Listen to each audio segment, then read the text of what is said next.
Hello, my friends. It's Indiana Homes for Story Time, and we continue today with our book, A Damsel in Distress. And we begin tonight with chapter 23. Life is like some crazy machine that is always going either too slow or too fast. From the cradle to the grave, we alternate between the Sargasso Sea and the rapids forever, either becalmed or storm tossed.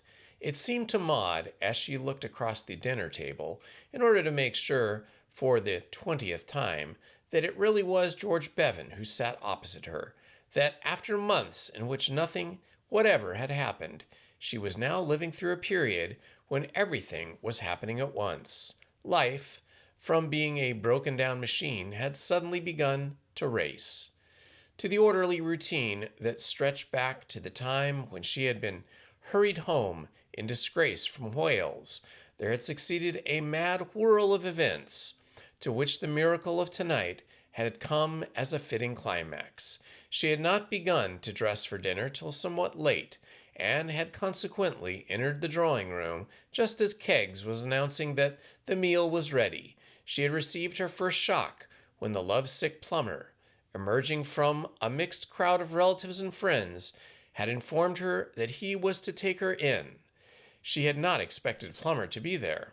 Though he lived in the neighborhood, Plummer, at their first meeting, had stated his intention of going abroad for a bit to mend his bruised heart. And it was a little disconcerting to this sensitive girl to find her victim popping up again like this. She did not know that, as far as Plummer was concerned, the whole affair was to be considered open again.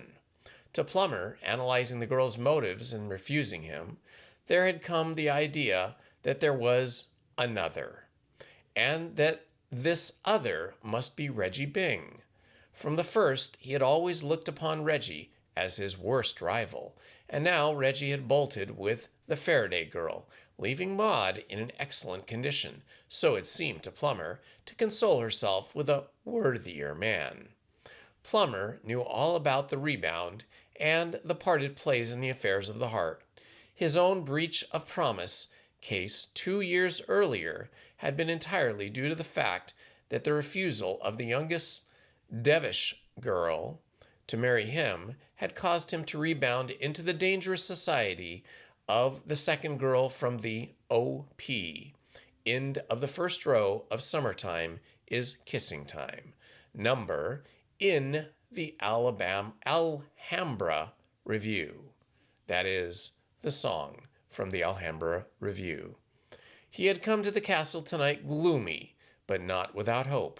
Maud's second shock eclipsed the first entirely. No notification had been given to her, either by her father or by Percy, of the proposed extension of the hand of hospitality to George, and the sight of him standing there talking to her Aunt Caroline made him momentarily dizzy. Life, which for several days had had all the proprieties and properties now of a dream, now of a nightmare, and became more unreal than ever. She could conceive no explanation of George's presence. He could not be there. That was all there was to it.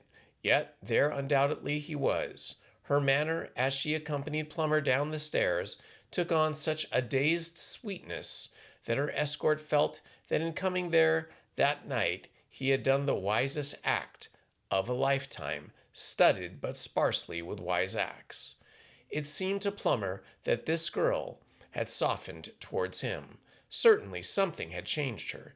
He could not know that she was merely wondering if she was awake. George, meanwhile, across the table, was having a little difficulty in adjusting his faculties to the progress of events. He had given up trying to imagine why he had been invited to this dinner, and was now endeavoring to find out some theory which would square the fact of Billy Dorry being at the castle. At precisely this hour, Billy, by rights, should have been putting the finishing touches on her makeup in a second-floor dressing room at the Regal. Yet there she sat, very much at her ease in this aristocratic company. so quietly and unobtrusively dressed in some black stuff that at first he had scarcely recognized her. She was talking to the bishop. The voice of Keggs at his elbow broke his reverie. Sherry or Ock, sir? George could not have explained why this reminder of the butler's presence should have made him feel better, but it did. There was something solid and tranquilizing about Keggs. He had noticed it before. For the first time, the sensation of having been smitten over the head with some blunt instrument began to abate. It was as if Keggs, by the mere intonation of his voice, had said, "All this, no doubt, seems very strange and unusual to you, but feel no alarm. I am here." George Bevan began to take notice. A cloud seemed to have cleared from his brain. He found himself looking on his fellow diners as individuals rather than as a confused mass. The prophet Daniel, after all, the initial embarrassment of finding himself in the society of the lions had passed away, must have experienced a somewhat similar sensation. He began to sort these people out and label them. There had been introductions in the drawing room, but they had left him with a bewildered sense of having heard somebody recite a page from Burke's Peerage, not since the day in that free library in London when he had dived into the fascinating volume in order to discover Maud's identity, had he undergone such a rain of titles.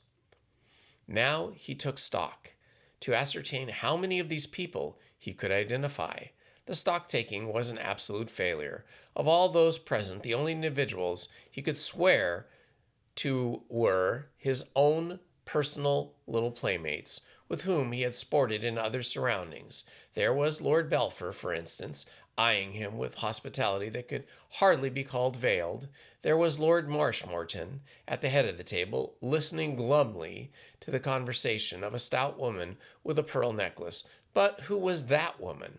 Was it Lady Jane Allenby, or Lady Edith Wade Beverley, or Lady Patricia Fowles? And who above all was the pie-faced fellow with the mustache talking to Maud?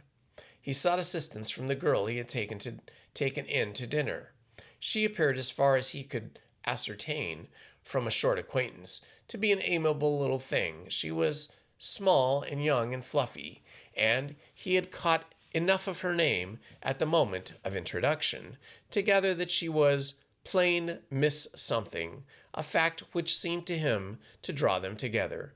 "I wish you would tell me who some of these people are," he said, as he turned from talking to the man on her other side. "Who is the man over there?" "Which man?" "The one who is talking to Lady Maud, the fellow whose face ought to be shuffled and dealt again." "That's my brother." That held George during the soup. "I'm sorry about your brother," he said, rallying with the fish. "That's very sweet of you. It was the light that deceived me. Now that I look again, I see that his face has great charm." The girl giggled. George began to feel better. "Who are some of the others? I didn't get your name, for instance. They shot it at me so quick that it whizzed by before I could even catch it." "My name is Plummer." George was electrified. He looked across the table with more vivid interest. The amorous Plummer had been just a voice to him till now. It was exciting to see him in the flesh. "And who are the rest of them?" "They are all members of the family." "I thought you knew them." "I know Lord Marshmoreton and Lady Maud and, of course, Lord Belpher." He caught Percy's eye as it surveyed him coldly from the other side of the table, and nodded cheerfully. "Great pal of mine, Lord Belpher." The fluffy Miss Plummer twisted her pretty face into a grimace of disapproval. "I don't like Percy." "No?" "I think he's conceited." "Surely not. What could you have to be conceited about?" "He couldn't possibly be conceited, could he?" "He's stiff." "Yes, of course. That's how he strikes people at first. The first time I met him, I thought he was an awful stiff. But you should see him in his moments of relaxation. He's one of those fellows you have to get to know. He grows on you." "Yes, but Look at the affair with the policeman in London. Everybody in the country is talking about it. Young blood, sighed George. Young blood. Of course, Percy is wild. He must have been intoxicated. Oh, undoubtedly, said George. Miss Plummer glanced across the table. Do look at Edwin. Which is Edwin? My brother, I mean. Look at the way he keeps staring at Maud. Edwin's awfully in love with Maud. She rattled on about engaging frankness. At least he thinks he is.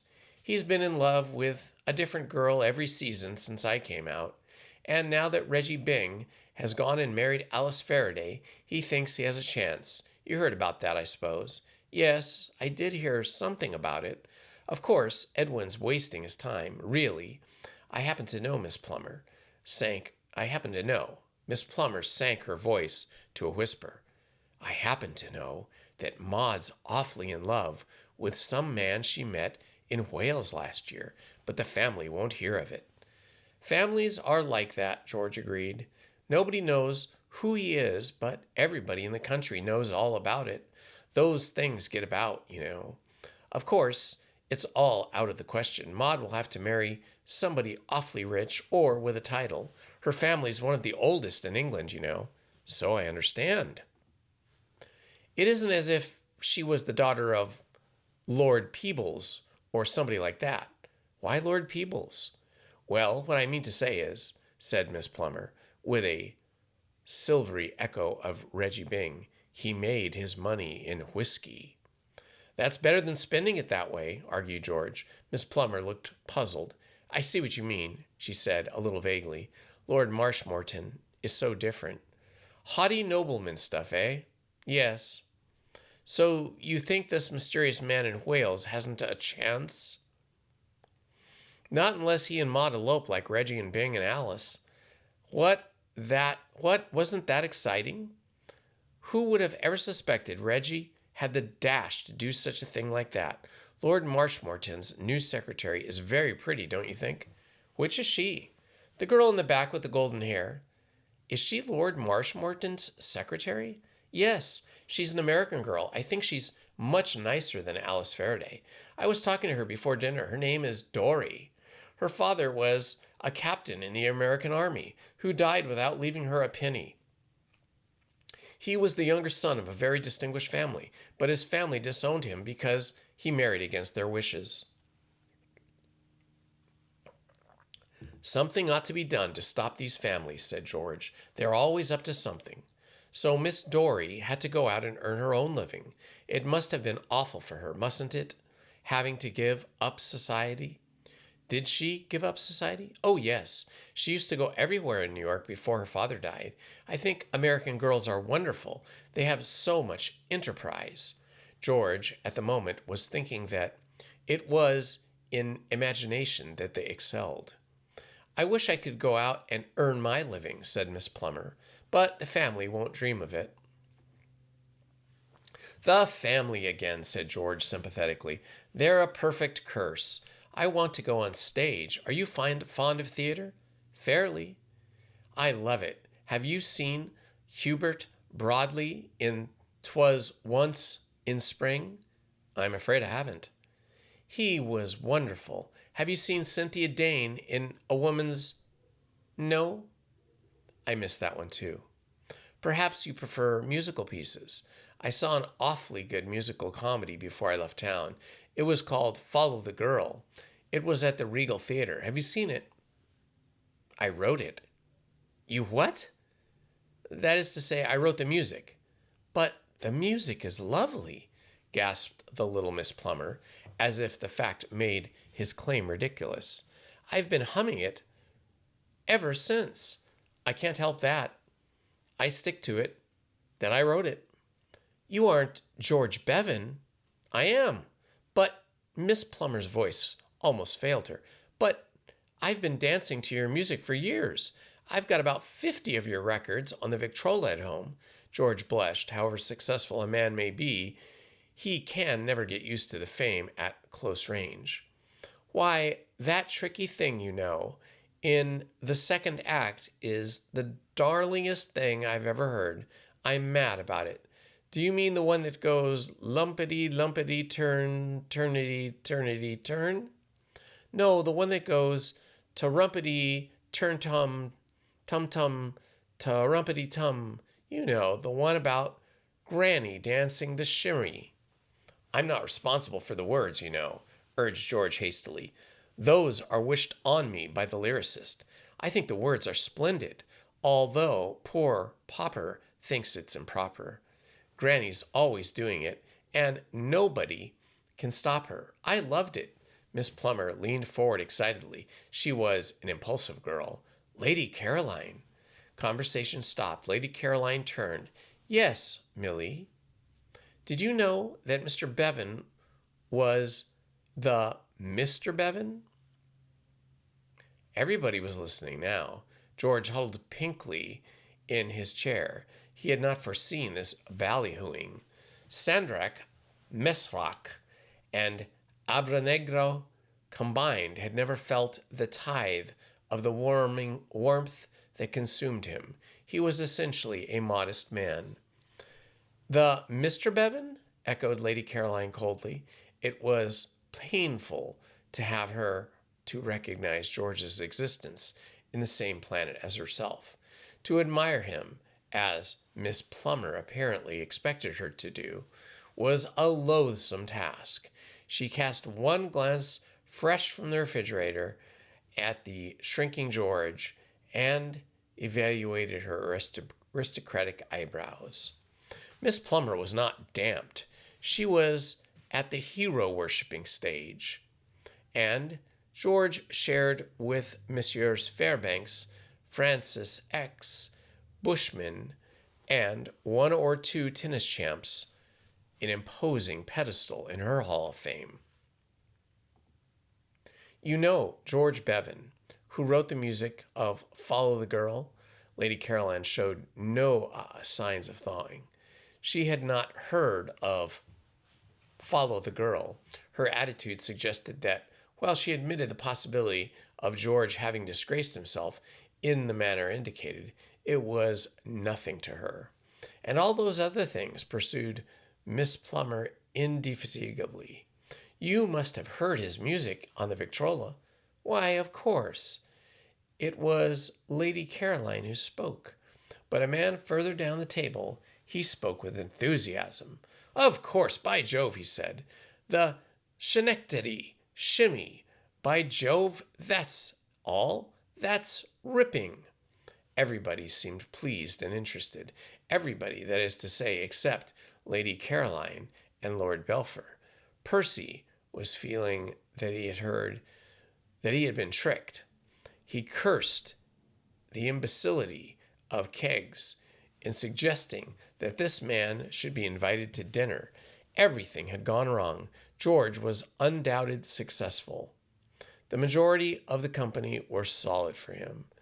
As far as exposing his unworthiness in the eyes of Maud, she was concerned. The dinner had been a ghastly failure. Much better to have him to lurk in his infernal cottage.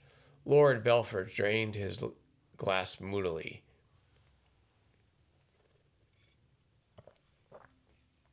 George was seriously upset. But his discomfort at that moment was nothing to the agony which rent his tortured soul a moment later. Lord Marshmoreton, who had been listening with growing excitement to the chorus of approval, rose from his seat, cleared his throat. It was plain that Lord Marshmoreton had something on his mind. He said. The clatter of the conversation ceased once more, stunned as it always is at dinner parties, when one of the gathering is seen to have assumed an upright position. Lord Marshmoreton cleared his throat. His tanned face had taken on a deeper hue, and there was a look to his eyes which seemed to suggest that he was defying something or somebody. It was to look which Ajax had in his eyes when he defied the lightning, the look which nervous husbands have when they announce their intention of going round the corner to bowl a few games with the boys. One could not say definitely that Lord Marshmoreton looked pop-eyed. On the other hand, one could not assert truthfully that he did not.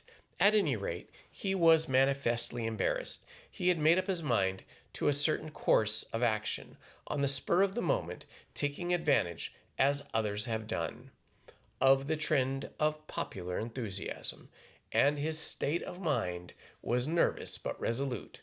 Like that of a soldier going over the top, he cleared his throat for the third time, took one swift glance at his sister Caroline, then gazed glassily into the emptiness above her head. "Take this opportunity," he said rapidly, clutching at a tablecloth for support. "Take this opportunity of announcing the engagement of my daughter, Maud, to Mr. Bevan. And he should, or he concluded, with a rush pouring back into his chair, I should like you all to drink to their health." There was a silence that hurt. It was broken by two sounds, occurring simultaneously in different parts of the room. One was a gasp from Lady Caroline. The other was a crash of glass. For the first time in a long, unblemished career, Keggs, the butler, had dropped a tray.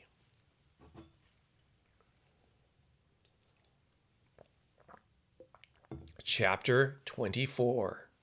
Out on the terrace, the night was very still.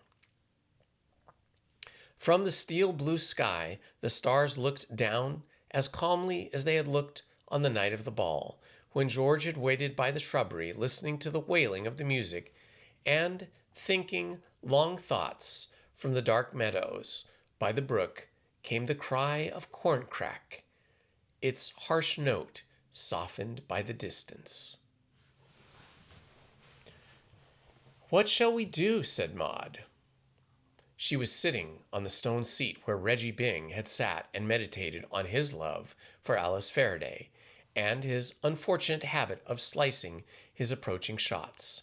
To George, as he stood beside her, she was a white blur in the darkness. He could not see her face. "I don't know," he said frankly. Nor did he. Like Lady Caroline and Lord Belpher and Keggs, the butler, he had been completely overwhelmed by Lord Marshmoreton's dramatic announcement. The situation had come upon him unheralded by any warning, and had found him unequal to it.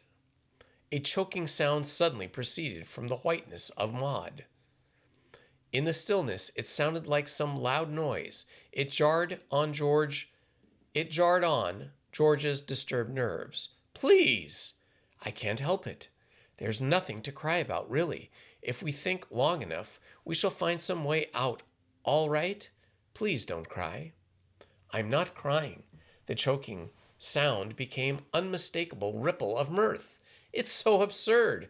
Poor father getting up like that in front of everyone. Did you see Aunt Caroline's face?" "It haunts me still," said George. "I shall never forget it. Your brother didn't seem any too pleased either." Maud stopped laughing. "It's an awful position," she said soberly. "The announcement will be in the Morning Post the day after tomorrow, and then the letters of congratulations will begin to pour in, and after that the presents, and I simply can't see how we can conceive them all that there has been a mistake." Another aspect of the matter struck her. "It's so hard on you too." "Don't think about me," urged George. "Heavens knows I'd give the world if we could just let the thing go on. But there's no use in discussing impossibilities." He lowered his voice. "There's no use either in my pretending that I'm not going to have a pretty bad time. But we won't discuss that. It was my own fault. I came butting in your life of my own free will. And whatever happens, it's been worth it to have known you and tried to be of service to you." "You're the best friend I've ever had." "I'm glad you think that." "The best and kindest friend any girl ever had. I wish—" She broke off. "Oh, well." There was a silence. In the castle, somebody had begun to play the piano. The man's voice began to sing. "That's Edwin Plummer," said Maud. "How badly he sings." George laughed. Somehow the intrusion of Plummer had removed the tension. Plummer, whether designedly and as a somber commentary on the situation, or because he was the sort of man who does sing that particular song, was chanting Tosti's goodbye. He was given its never very cheery notes, a wailing melancholy all his own. A dog in the stables began to howl in sympathy, and with the sound came a curious soothing of George's nerves. He might feel broken-hearted later, but for the moment, with the double accompaniment, it was impossible for the man with humor in his soul to dwell on the deeper emotions. Plummer and his canine duettists had brought him to earth. He felt calm and practical. "We'd better talk the whole thing over quietly," he said. "There is certain to be some solution. At the worst, you can always go to Lord Marshmoreton and tell him that he spoke without sufficient grasp of the subject." "I could," said Maud, "but just at present, I feel as if I'd rather do anything else in the world. You don't realize what it must have cost father to defy Aunt Caroline openly like that. Ever since I was old enough to notice anything, I've seen how she dominated him. It was Aunt Caroline who really caused all this trouble. If it had only been father, I could have coaxed him to let me try to marry anyone I pleased. I wish, if you possibly can, you would think of some other solution." "I haven't had an opportunity of telling you," said George, "that I called Belgrave Square, as you asked me to do. I went there directly I had seen Reggie Byng safely married." "Did you see him married?" "I was best man." "Did old Reggie? I hope he will be happy." "He will. Don't worry about that. Well, as I was saying, I called Belgrave Square and found the house shut up. I couldn't get an answer to the bell, though I kept my thumb on it for minutes. I think they must have gone abroad again." "No, it wasn't that. I had a letter from Geoffrey this morning. His uncle died apoplexy while they were in Manchester on a business trip." She paused. "He left Geoffrey all his money," she went on. "Every penny." The silence seemed to stretch out interminably. The music from the castle had ceased. The quiet of the summer night was unbroken. To George, the stillness had a touch of sinisterness. It was the ghastly silence of the end of the world. With a shock, he realized that even now he had been permitting himself hope. Futile, as he recognized the hope to be, Maud had told him she loved another man. That should have been the final. And yet, somehow, his indomitable subconscious self had refused to accept it as final. But this news ended everything. The only obstacle that had held Maud and this man apart was removed. There was nothing to prevent them from marrying. George was a conscious of vast depression. The last strand of the rope had parted, and he was drifting alone out on the ocean of desolation. "Oh," he said, and was surprised to hear his own voice, what it would sound like. Very much the same as usual. Speech was so difficult that it seemed strange that it should show no signs of effort. That alters everything, doesn't it? He said in his letter that he wanted me to meet him in London and talk things over. I suppose there's nothing now to prevent your going. I mean, now that your father has made the announcement, you are free to go wherever you please." "Yes, I am. Yes, I suppose I am." There was another silence. "Everything's so difficult," said Maud. "In what way?" "I don't know. If you're thinking of me," said George, "please don't. I know exactly what you mean. You are hating the thought of hurting my feelings. I wish you could look on me as having no feelings. All I want to see is your happiness. As I said just now, as It's enough for me to know that I've helped you. Do be reasonable about it. The fact that our engagement has been officially announced, what makes no difference to our relations to each other. As far as we two are concerned, we are exactly where we were the last time we met. It's no worse for me now that it does. It makes it's no worse for me now that it was then to know that I'm not quite the man you love and that there's somebody else who you loved before you ever knew of my existence. For the for the goodness sake, a girl like you must be used to having men tell her that they love her and having to tell them that she can't love them in return.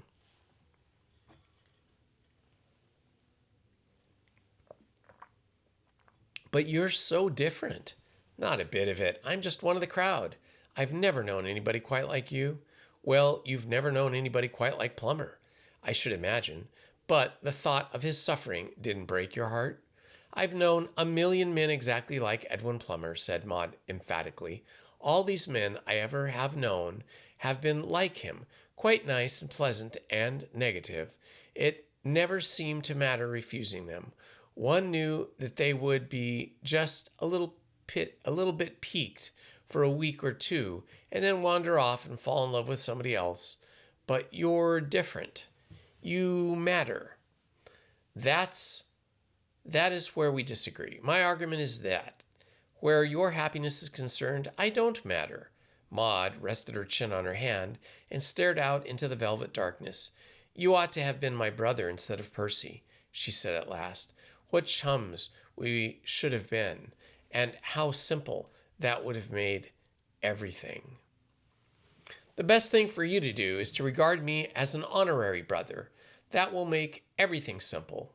It's easy to talk like that. No, it isn't. It's horribly hard. I know exactly how difficult it is for you to talk as you have been doing to try to make me feel better by pretending the whole trouble is just a trifle. It's strange. We have only met really for a few minutes at a time, and 3 weeks ago I didn't know there was such a person as you, but somehow I seem to know everything you are thinking. I never felt like this before with any man, even Geoffrey. He was puzzled. He always puzzled me.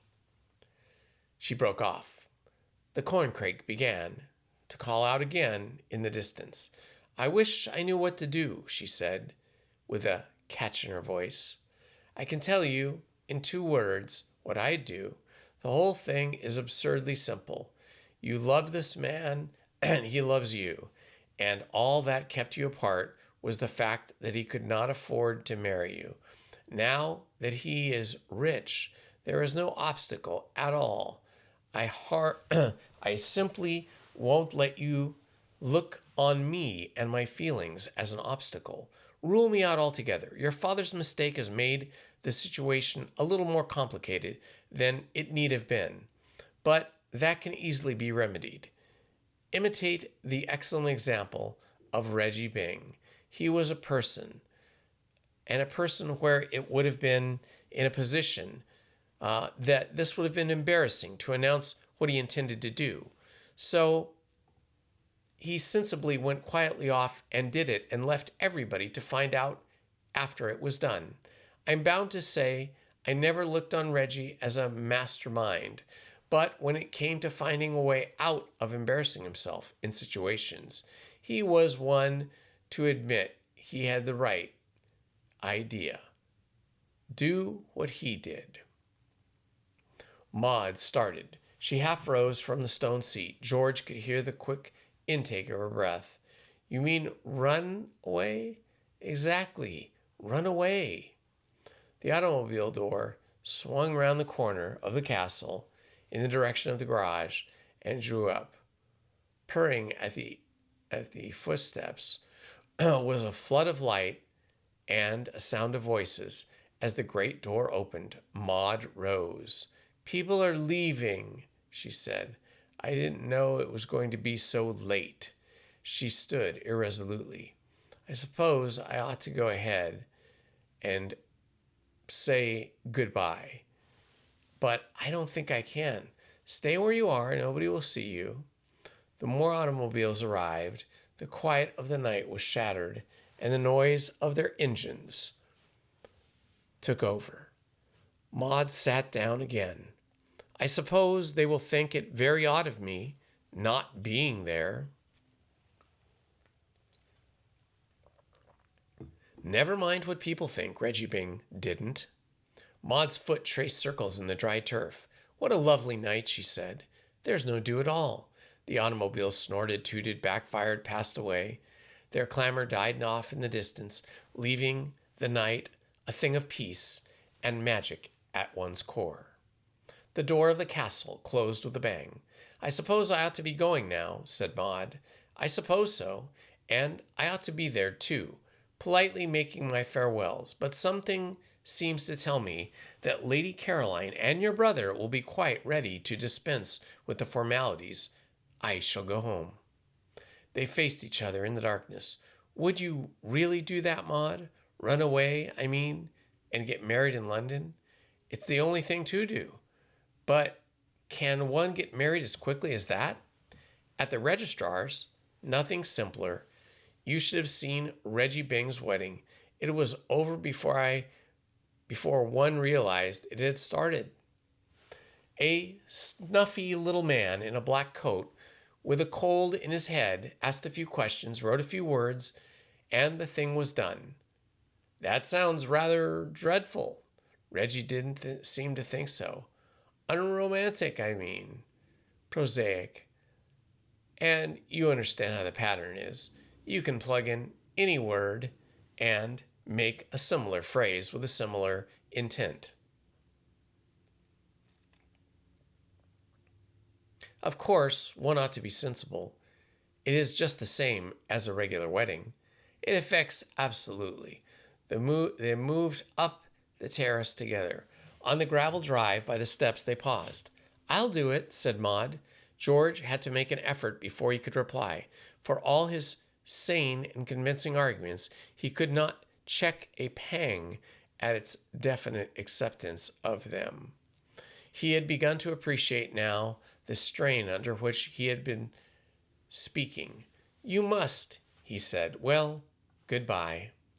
There will be light on the drive. He could see her face. Her eyes were troubled. What will you do? She asked. Do? I mean, are you going to stay on in your cottage? No, I hardly think I could do that. I shall go back to London tomorrow and stay at the Carlton for a few days. Then I shall sail for America. There are a couple of pieces I've got for you to work out for the fall. I ought to be staring on them. Mad looked away. You've got your own words, she said almost inaudibly. George Brevin understood her. Yes, I've got my work. I'm glad. She held out her hand. You've been very wonderful right from the beginning. You've been, oh, what's the use of me saying anything? I've had my reward. I've known you. We're friends, aren't we? My best friend. Pals. They shook hands. Chapter 25. I was never so upset in my life, said Lady Caroline. She had been saying the same thing and many other things for the past 5 minutes. Until the departure of the last guest, she kept in icy command of herself and shone an unruffled front to the world. She had even contrived to smile, but now, with the final automobile whirring homewards, she had thrown off the mask. The very furniture of Lord Marshmoreton's study seemed to shrink, seared by the flame of her wrath. As for Lord Marshmoreton himself, he looked quite shriveled. It had not been an easy matter to bring her erring brother to bay. The hunt had been in progress full 10 minutes before she and Lord Belpher finally cornered The poor wretch. His plea, though through the keyhole of the locked door, that he was working on family history and could not be disturbed, was ignored. And now he was face to face with the Avengers. I cannot understand it, continued Lady Caroline.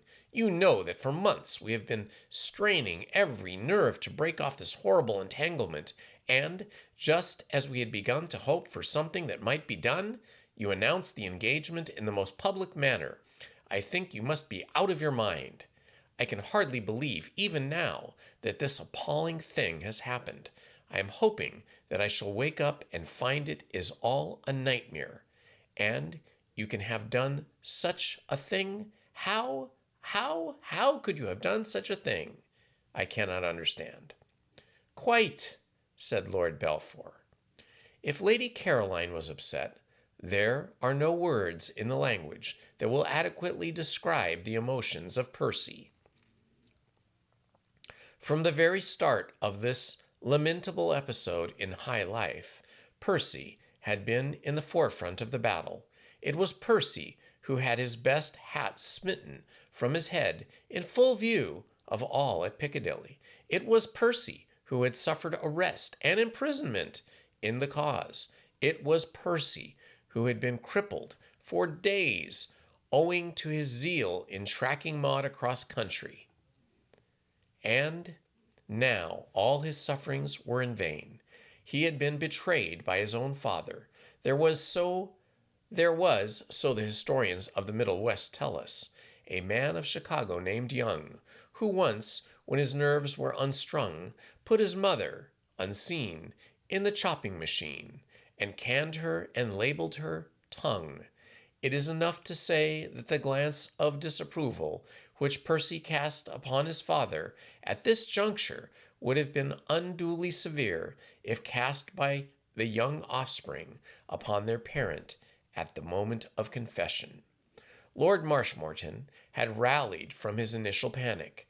The spirit of revolt began to burn again in his bosom. Once the die is cast for revolution, there can be no looking back. One must defy, not apologize. Perhaps the inherited tendency of a line of ancestors who, whatever their shortcomings, had at least known how to treat their womenfolk, came to his aid. Possibly there stood by his side in the crisis ghosts of dead and buried Marshmoretons, whispering spectral encouragement in his ear, the ghosts, let us suppose, of that earl who, in the days of the 7th Henry, had stabbed his wife with a dagger to cure her tendency to lecture him at night, or of that other earl who, at a previous date in the annals of the family, had caused 2 aunts and a sister to be poisoned, apparently from a mere whim. At any rate, Lord Marshmoreton produced from some source sufficient courage to talk back. "Silly nonsense," he grunted. "Don't see what you're making all this fuss about. Maud loves the fellow. I like the fellow. Perfectly decent fellow. Nothing to make a fuss about. Why shouldn't I announce the engagement?" "You must be mad," cried Lady Caroline. "Your only daughter and a man nobody knows anything about?" "Quite," said Percy. Lord Marshmoreton seized his advantage with the skill of an adroit debater. "That's where you're wrong. I know all about him. He's a very rich man. You heard the way all those people at dinner behaved when they heard his name. Very celebrated man. Makes thousands of pounds a year. Perfectly suitable match in every way." "It is not a suitable match," said Lady Caroline vehemently. "I don't care whether this Mr. Bevan makes thousands of pounds a year or 2 pence a penny. The match is not suitable. Money is not everything." She broke off. A knock had come on the door. The door opened. Billy Dorry came in, a kind-hearted girl. She had foreseen that Lord Marshmoreton might be glad of a change of subject about this time. "Would you like me to help you tonight?" she asked brightly. "I thought I would ask if there was anything you wanted me to do." Lady Caroline snatched hurriedly at her aristocratic calm. She resented the interruption acutely, but her manner when she spoke was bland. "Lord Marshmoreton will not require your help tonight," she said. "He will not be working." "Good night," said Billy. "Good night," said Lady Caroline. Percy scowled. A valediction. "Money," resumed Lady Caroline, "is immaterial. Maud is in no position to be obliged to marry a rich man. What makes the thing impossible is that Mr.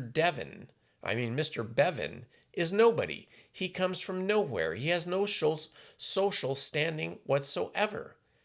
"Don't see it," said Lord Marshmoreton. "The fellow's a thoroughly decent fellow. That's all that matters. How can you be so pig-headed?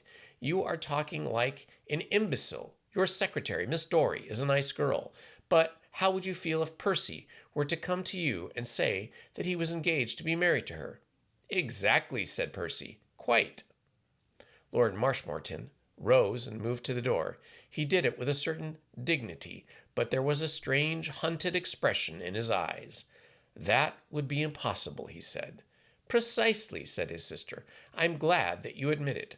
Lord Marshmoreton had reached the door and was standing holding the handle. He seemed to gather strength from the support. "I've been meaning to tell you about that," he said. "About what?" "About Miss Dory. I married her myself last Wednesday," said Lord Marshmoreton, and disappeared like a diving duck. Chapter 26. At 4:15 in the afternoon, 2 days after the memorable dinner party at which Lord Marshmoreton had behaved so notable a lack of judgment, Maud sat in Ye Cosy Nook, waiting for Geoffrey Raymond. He had said in his telegram that he would meet her there at 4:30, but eagerness had brought Maud to a tryst a quarter of an hour ahead of time. And already the sadness of her surroundings was causing her to regret this impulsiveness. Depression had settled upon her spirit. She was aware of something that resembled foreboding. Ye Cosy Nook, as its name will immediately suggest to those who know their London, is a tea shop in Bond Street, conducted by distressed gentlewomen. In London, when a gentlewoman becomes distressed, which she seems to do on the slightest provocation, she collects about her 2 or 3 other distressed gentlewomen, forming a quorum, and starts a tea shop in the West End, which she calls Ye Oakleaf, Ye Old Willow Pattern, Ye Linden Tree, Ye Snug Harbor, according to personal taste. There, dressed in Tyrolese, Japanese, Norwegian, or some other exotic costume, she and her associates administer refreshments of an afternoon with a proud languor calculated to knock the nonsense out of the cheeriest customer. Here you will find none of the coarse bustle and efficiency of the rival establishments of Lyons and Company, nor the glitter or gaiety of Rumpelmayer's. These places have an atmosphere of their own. They rely for their effect on an insufficiency of light, in almost total lack of ventilation, a property chocolate cake which you are not supposed to cut, and the sad aloofness of their ministering angels. It is to be doubted whether there is anything in the world more damping to the spirit than a London tea shop of this kind, unless it be another London tea shop of the same kind. Maud sat and waited somewhere out of sight. A kettle bubbled in an undertone, like a whispering pessimist. Across the room, 2 distressed gentlewomen in fancy dress leaned against the wall. They, too, were whispering. Their expressions suggested that they looked on life as low and wished they were well out of it. Like the body upstairs, one assumed that there was a body upstairs. One cannot help it at these places. One's first thoughts on entering is that the lady assistant will approach one and ask in a hushed voice, "Tea or chocolate? And would you care to view the remains?" Maud looked at her watch. It was 4:20. She scarcely believed that she had been there only 5 minutes, but the ticking of the watch assured her that it had not stopped. Her depression deepened Why had Geoffrey told her to meet him in a cavern of gloom like this instead of the Savoy? She would have enjoyed the Savoy, but here she seemed to have lost beyond recovery the first gay eagerness with which she had set out to meet the man she loved. Suddenly she began to feel frightened. Some evil spirit, possibly the kettle, seemed to whisper to her that she had been foolish in coming here, to cast doubts on what she had hitherto regarded as one rock-solid fact in the world, her love for Geoffrey. Could she have changed since those days in Wales? Could he have changed since those days in Wales? Life had been so confusing of late. In the vividness of recent happenings, those days in Wales seemed a long way off, and she herself different from the girl of a year ago. She found herself thinking about George Bevan. It was a curious fact that the moment she began to think of George Bevan, she felt better. It was as if she had lost her way in the wilderness and had met a friend. There was something so capable, so soothing about George, and how well he had behaved at the last interview. George seemed somehow to be part of her life now. She could not imagine a life in which he had no share, and he was at this moment probably packing to return to America, and she would never see him again. Something stabbed at her heart. It was as if she were realizing now for the first time that he was really going. She tried to rid herself of the ache at her heart by thinking of Wales. She closed her eyes and found that helped her to remember. With her eyes shut, she could bring it all back. That rainy day, the graceful, supple figure that had come to her out of the mist, those walks over the hills. If only Geoffrey would come. It was the sight of him that she needed. There you are. Maud opened her eyes with a start. The voice had sounded like Geoffrey's, but it was a stranger who stood by the table, and not a particularly prepossessing stranger.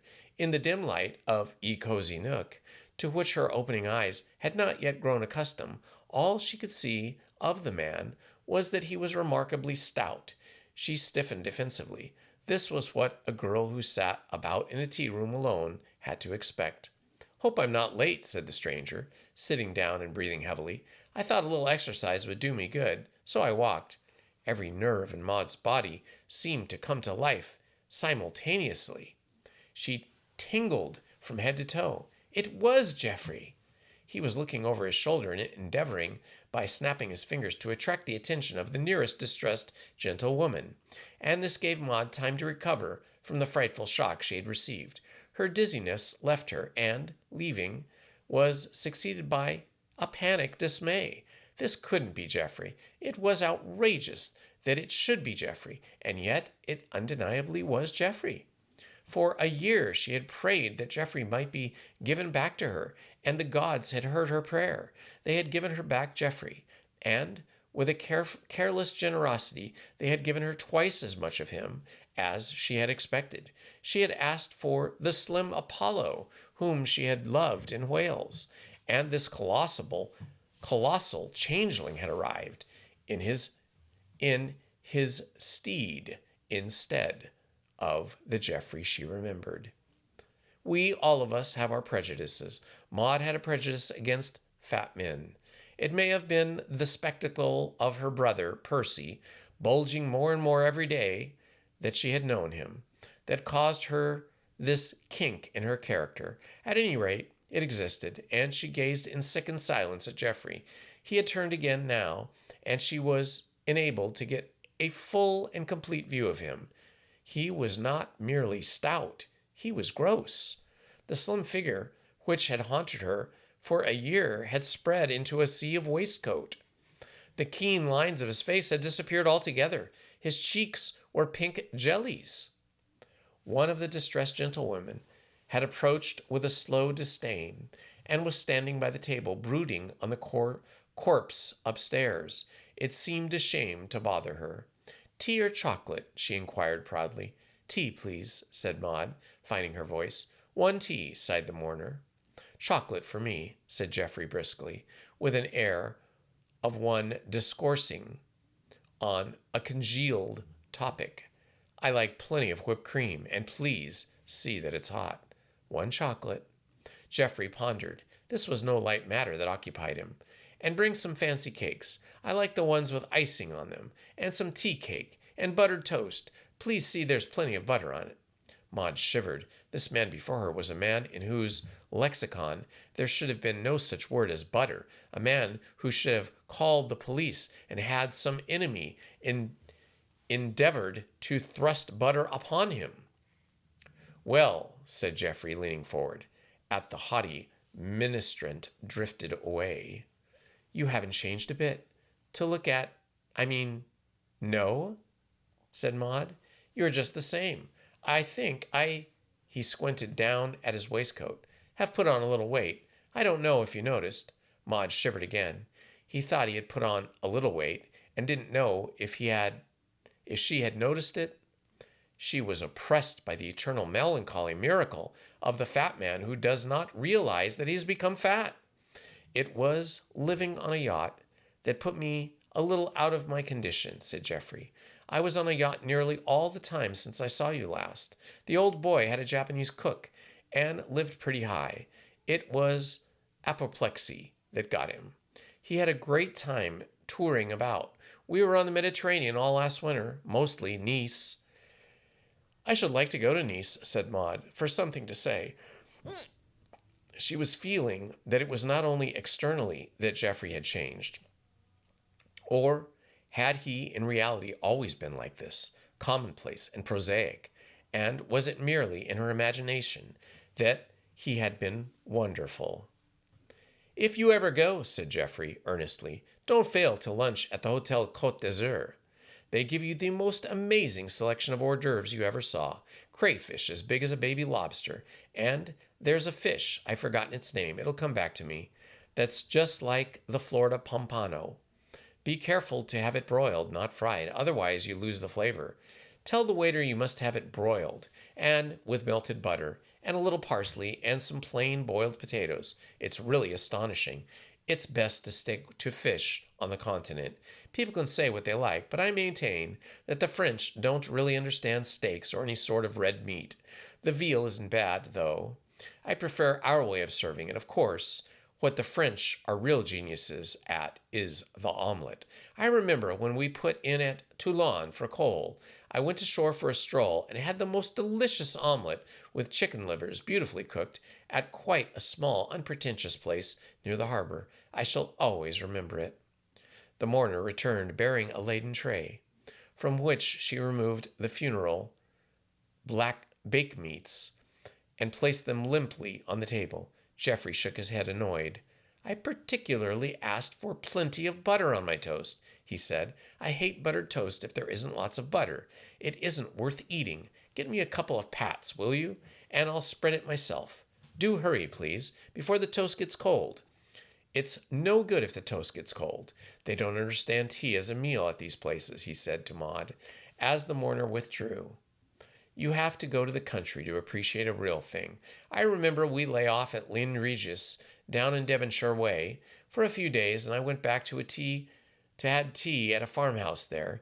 It was quite amazing. Thick Devonshire cream, and homemade jam and cakes of every kind. This sort of thing here is just a farce. I do wish that woman would make haste with that butter. It'll be too late in a minute. Maud sipped her tea in silence. Her heart was like lead within her. The reoccurrence of the butter theme, as a sort of leitmotif in her companion's conversation, was fraying her nerves, till she felt she could endure no more. She cast her mind's eye back over the horrid months, and had a horrid vision of Geoffrey's steadily absorbing butter day after day, week after week, ever becoming more and more a human keg. She shuddered. Indignation at the injustice of fate in causing her to give her heart to a man and then changing him into another and quite a different man, fought with a cold terror which grew as she realized more and more clearly the magnitude of the mistake she had made. She felt that she must escape, and yet how could she escape? She had definitely pledged herself to this man. Ah! Cried Geoffrey gaily as the pats of butter arrived. That's more like it. He began to smear the toast. Maud averted her eyes. She had told him that she loved him, that he was the whole world to her, that there never would be anyone else. He had come to claim her. How could she refuse him just because he was about 30 pounds overweight? Geoffrey finished his meal. He took out a cigarette. No smoking, please, said the distressed gentlewoman. He put the cigarette back in the case. There was a new expression in his eyes now, a tender expression. For the first time since they had met, Maud seemed to catch a far-off glimpse of the man she had loved in Wales. Butter appeared to have softened Geoffrey. "So you couldn't wait?" he said with pathos. Maud did not understand. "I waited over a quarter of an hour. It was you who were late." "I don't mean that. I'm referring to your engagement. I saw the announcement in the Morning Post. Well, I hope you will let me offer you my best wishes. This Mr. George Bevan, whoever he is lucky." Maud had opened her mouth to explain, to say that it was all a mistake. She closed it again without speaking. "So you couldn't wait," proceeded Geoffrey, with a gentle regret. "Well, I suppose I ought not to blame you. You are at an age when it is easy to forget. I had no right to hope that you would be proof against a few months of separation. I expected too much. But it is ironical, isn't it? There I was thinking always of those days last summer when we were everything to each other, while you had forgotten me. Just forgotten me," sighed Geoffrey. He picked a fragment of the cake absently off the tablecloth and inserted it into his mouth. The unfairness of the attack stung Maud in speech. She looked back over the months, thought all she had suffered, and ached with self-pity. "I hadn't," she cried. "You hadn't? But you let this other man, Mr. George Bevan, make love to you." "I didn't. That was all a mistake." "A mistake? Yes, it would take too long to explain, but—" She stopped. It had come to her suddenly, in a flash of clear vision, that the mistake was one which she had no desire to correct. She felt like one who was lost in a jungle and comes out after a long wandering into the open air.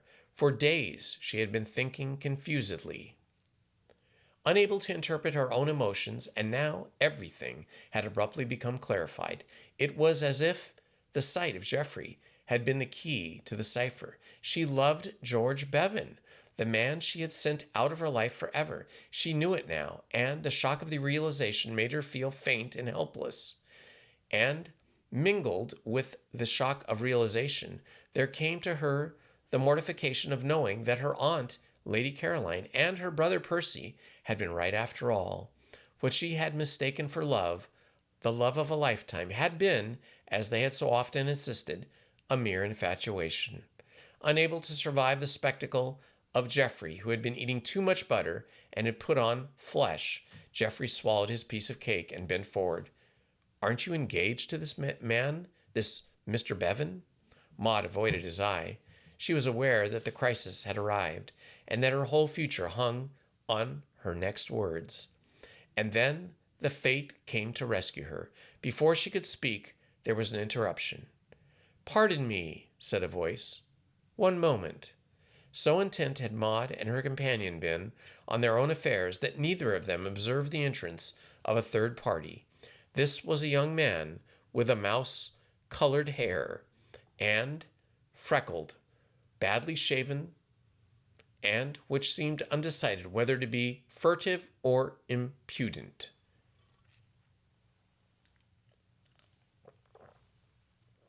He had small eyes, and his costume was a blend of the flashy and the shabby.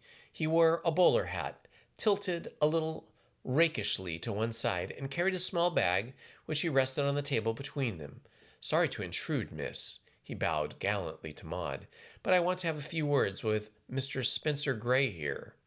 Maud, looking across at Geoffrey, was surprised to see that his florid face had lost much of its color. His mouth was open, and his eyes had taken a glassy expression.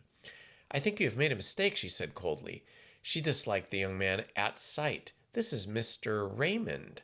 Geoffrey found speech. "Of course, I am Mr. Raymond," he cried angrily. "What do you mean by coming and annoying us like this?" The young man was not discomposed. He appeared to be used to being unpopular. He proceeded as though there had been no interruption. He produced a dingy card. Glance at that, he said. Messieurs Willoughby and Son, solicitors. I'm Son. The governor put his matter into my hands. I've been looking for you for days, Mr. Gray, to hand you this paper. He opened the bag like a conjurer performing a trick, and brought out a stiff document of legal aspect. Your witness, miss, that I have served the papers. You know what this is, of course, he said to Geoffrey. Action for breach of promise of marriage. Our client, Miss Yvonne Sinclair, of the Regal Theatre, is suing you for £10,000. And if you ask me, said the young man with a genial candor, dropping the professional matter, I don't mind telling you. I think it's a walkover. It's the best little action for breach we've handled in years. He became professional again. Your lawyers will no doubt communicate with us in due course. And if you take my advice, he concluded with another of his swift changes of manner, you'll get him to settle out of court. For between me and you and the lamppost, you haven't an earthly. Geoffrey had started to his feet. He was puffing with outraged innocence. What the devil do you mean by this? He demanded. Can't you see you've made a mistake? My name is not Gray. This lady has told you that I am Geoffrey Raymond. Makes it all the worse for you, said the young man imperturbably. Making advances to our client under an assumed name. We've got letters and witnesses and the whole bag of tricks. And how about this photo? He dived into his bag again. Do you recognize that, miss?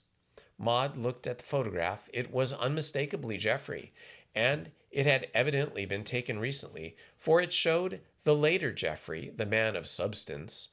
It was a full-length photograph, and across stout legs was written in a flowering hand the legend, To Babe from her little poodles. Maud gave a shudder and handed it back to the young man, just as Geoffrey, reaching across the table, made a grab for it. I recognize it, she said. Mr. Willoughby, Jr. packed the photograph away in his bag and turned to go. That's all for today, then, I think, he said affably. He bowed again in his courtly way, tilted the hat a little more to the left, and having greeted one of the distressed gentlewomen, he loitered limply in his path with a polite, If you please, Mabel, which drew upon him a freeze stare of which he seemed oblivious. He passed out, leaving behind him strained silence. Maud was the first to break it. I think I'll be going, she said. The words seemed to rouse her companion from his stupor. Let me explain. There is nothing to explain. It was just a passing, it was nothing. Poodles, murmured Maud. Geoffrey followed her as she moved to the door. Be reasonable, pleaded Geoffrey. Men aren't saints. It was nothing. Are you going to end everything just because I lost my head? Maud looked at him with a smile. She was conscious of an overwhelming relief. The dim interior of Ye Cozy Nook no longer seemed oppressing. She could have kissed this unknown babe whose businesslike action had enabled her to close a regrettable chapter in her life with a clear conscience. But you haven't only lost your head, Geoffrey, she said. You've lost your figure as well. She went out quickly with a convulsive bound. Geoffrey started to follow her, but he was checked before he had gone a yard. There are formalities to be observed before a patron can leave Ye Cozy Nook. If you please, said a distressed, gentlewomanly voice. The lady with whom Mr. Willoughby had addressed as Mabel erroneously, for her name was Ernestine, was standing beside him with a slip of paper. 6 and 2 pence, said Ernestine. For a moment, this appalling statement drew the unhappy man's mind from the main issue. 6 and 2 pence for a cup of chocolate and a few cakes? He cried, aghast. It's robbery. 6 and 2 pence, please, said the queen of the bandits, with undisturbed calm. She had been through this sort of thing before. Ye Cozy Nook did not get many customers, but it made the most of those it did get. Here, Geoffrey produced a half sovereign. I haven't time to argue. The distressed brigand showed no gratification. She had the air of one who was aloof from worldly things, and all she wanted was rest and leisure to meditate and mediate upon the body upstairs. All flesh is as grass. We are here today and gone tomorrow, but there, beyond the grave, is peace. Your change, she said. Damn the change. You are forgetting your hat. Damn my hat. Geoffrey dashed from the room. He heaved his body through the door. He lumbered down the stairs. Out in Bond Street, the traffic moved up and down. Traffic moved up and down. Strollers strolled upon the sidewalks. But Maud was gone. And that, my friends, is the end of chapter 26. Things are starting to change. And maybe some questions will be answered. I think I'm really enjoying this story. I hope you are too. That's all for tonight. Until tomorrow, this has been Indiana Homes. Love to you all, and good night. Please hit the like button, subscribe, and hit the notifications button. Thank you very much.